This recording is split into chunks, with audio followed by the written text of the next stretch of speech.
We are down at the pile this morning. We're at the bunker, and I just got done unloading yesterday's last load. I couldn't get here last night in time, so brought it down this morning to unload it. And the guys are getting ready to move the piler, the conveyor belt system. And I thought I'd just stand back and watch them do their thing.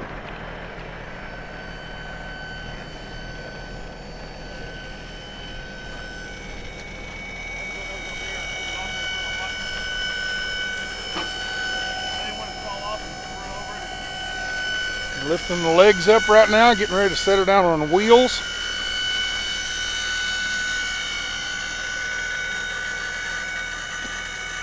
Then they'll use the front loader without a bucket to drag this out of the way.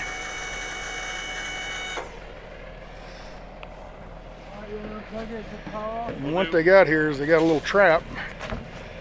And as I pull the truck over, that trap, all the corn goes down in that trap onto a small conveyor belt, comes up here. There's a wheel that holds it down in the center. It comes up here, makes a turn, and comes back, and this is a small unloading conveyor. Then this is the large one that goes way up at the top and piles into the big pile. And look at all this snow. Pink snow. Look at that. What that is, that's the off the corn cob. That's the little bitty fluffy stuff, and it's just there's so much of it. When the wind blows, it kind of goes over here and swirls into a sand dune or a fluff dune. So, all right, now this is high-tech stuff here. Big log chain, they hook it up. We got a shackle here. Oh, Steve, you're on the camera. Yeah.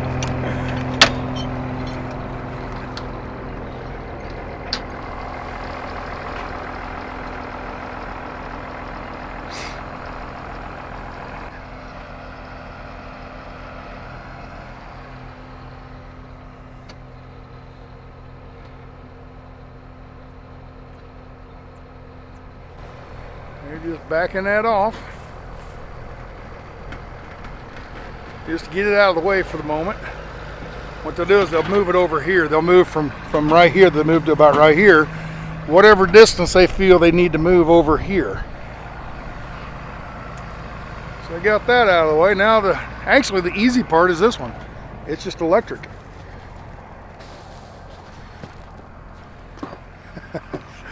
How's that? How's that for an extension cord? That's how much electricity these things use. Tons and tons. There's big motors in here. Actually, there's the motor right here. This is the motor and the belt adjustment. This is how they adjust the tightness of the belt. Right here, big pulleys. And when this thing's running, oh, where's it at? The zipper. I don't see it. Somewhere along in here. Anyway, it's one big long belt where they have to zip it together. It's the metal, and as the metal comes around, it goes ting ting ting ting ting ting ting ting ting ting ting ting all the way to the top, and then it comes back, and you don't hear it so much coming back. When it comes through here, you go hear a ting ting ting ting ting ting ting ting ting ting ting. And anyway, it's just that iconic sound of grain harvest. When you go down to the bunker, you hear that thing going tink tink all the time. It's a splice. That's what they call it. Yes. So, how long is this thing? Any idea? Not for sure. I'd say about 120, 150 foot maybe. Yeah, give or take. Maybe a little longer. Yeah. And then this is it. This is the controls. Jake's running that's the steering wheel right there. And this piece just barely drags above. There's your front and back drives. His left hand is on this motor, and his right hand is on that motor over there. And this man's keeping the extension cord, the power cable, out of the way. And they'll get it down, moved about 15, 20 foot maybe, over to another area. And they'll run for a day and a half in this one area, and then they'll move this thing again about a day from now, 2 days from now. Now, what is this thing officially called? What's the real name of this thing? It's just the piler, but... We'll call it Altoona. Altoona? Yeah. Altoona piler or conveyor system? Or? Yeah, conveyor. Okay. Altoona conveyor. Altoona conveyor. Any idea what kind of money this thing would cost? Oh, I'm not sure. Buck or two. And then they've got another one over there. It's kind of laying down. You can't quite see it, but they're making another piler over there, and that'll be for another pile of wheat, I think. Is that for wheat or for soybeans or what? Milo. Milo. Okay, that other pile over there will be milo. And then this will stay empty though. They're cleaning this out. This is the wheat we harvested earlier this year in July, and they've pretty much got most of it shipped out. Once they get all that piled up or loaded up on trucks, it gets shipped out, and this will be all nice and clean for the winter. Next summer they'll be putting wheat in here again. What do they usually do with the wheat that was you're loading out of here? What are you taking that back to the elevator and loading it on grain carts or train? Yeah. Okay. So, well, that's it, folks. That's the movement of the piler. So.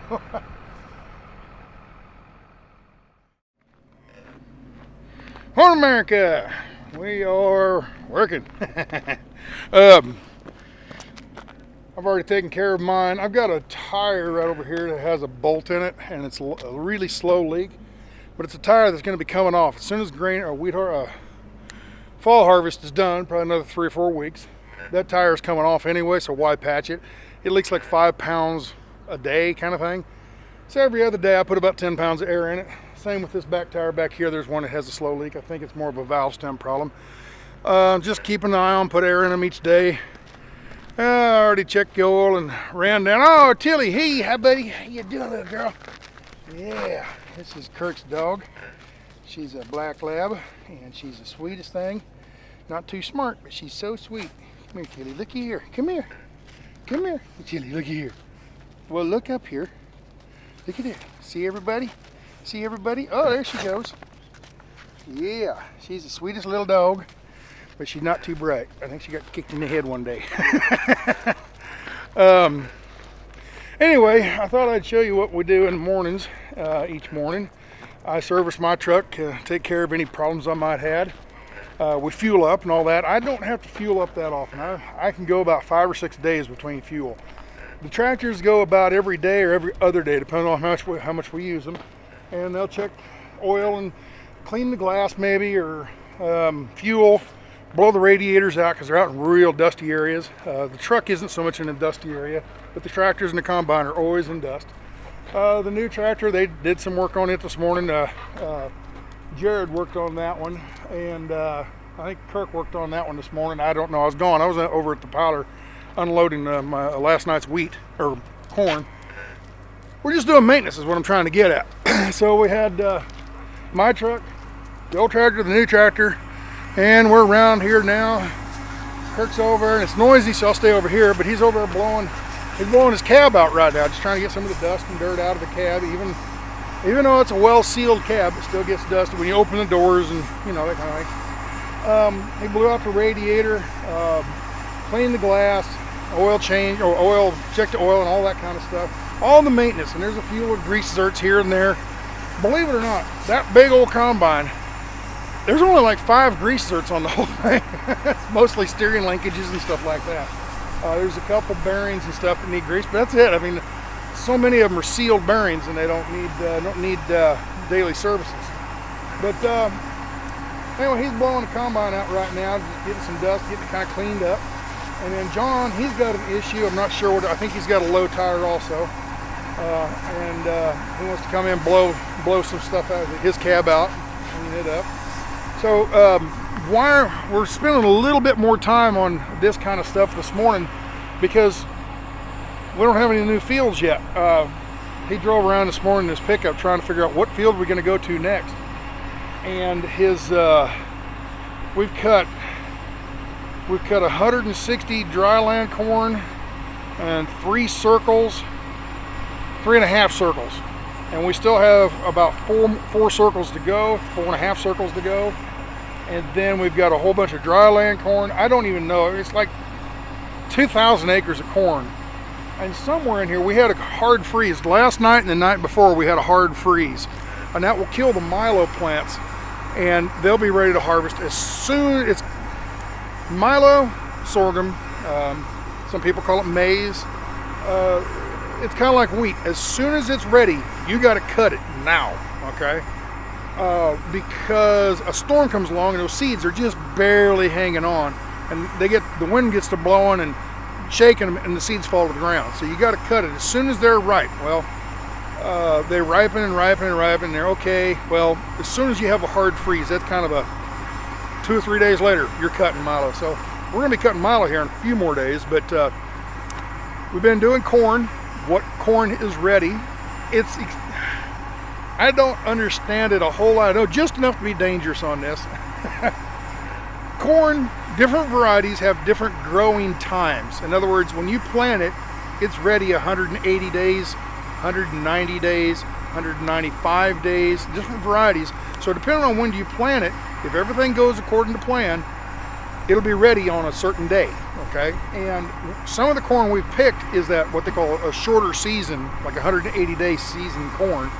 And we have other corn that's not ready yet. It's still too wet. The kernel hasn't hardened up. You have to get down below a certain moisture level, and that's about 15 and a half is what the elevators want. It's about 15 and a half. Now, Kirk, we cut some dryland corn. Dryland is non-irrigated, and we put it in the small grain silo over here, and he's got blowers. It was a little bit wet. It was like 16.5 or something like that, but he turned the blowers on and trying to dry it out a little bit. It's not very full. It's only about a quarter full so far. So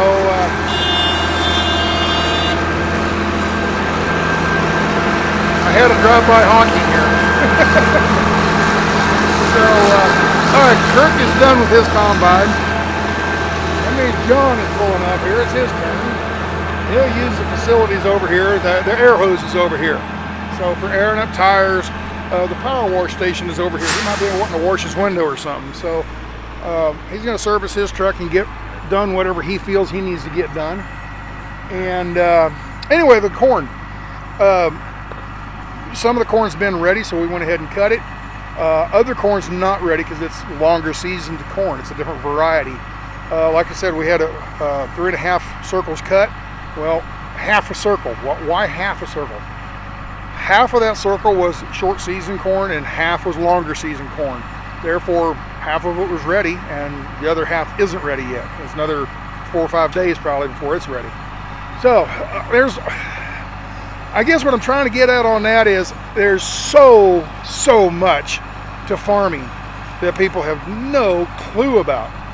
Kirk asked me, he suggested we make a certain kind of video. I'm around this. I mean, I kind of should have a little bit of a grasp. I don't maybe not understand it fully, but I should have a grasp of it. And he was saying, well, we ought to do this and we don't. And I'm like, what is he talking about? I have no idea. Because when you get to this level of farming, it's so much more. It's not your backyard garden. It's very complicated. I mean, you got to know a lot of stuff to be a successful farmer. Like I mentioned in the previous video, anybody can go out, take a seed, put it in the ground, and grow a plant. Because you only got one plant to worry about. When you have, I think Kirk does 6,500 acres. You know, you got 6,500 acres. You got to know your business. You got to know what kind of chemicals, what kind of fertilizers, what kind of bug pesticides, all that kind of stuff. You got to know all that stuff.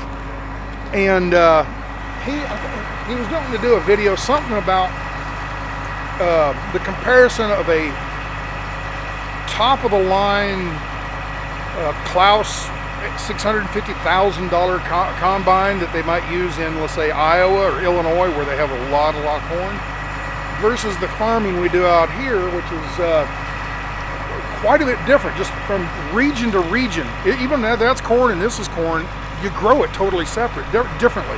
You use different kind of machinery. Kirk couldn't afford a $650,000 Klaus combine because of the way they farm out here and the acreage and the yield and everything. It's beyond me, so we're going to do a video maybe here today or tomorrow or something like that. Maybe he can explain some of that better than I can. So I've rambled on long enough. I think I'm going to go see if I need to go get my hands greasy. So, ciao.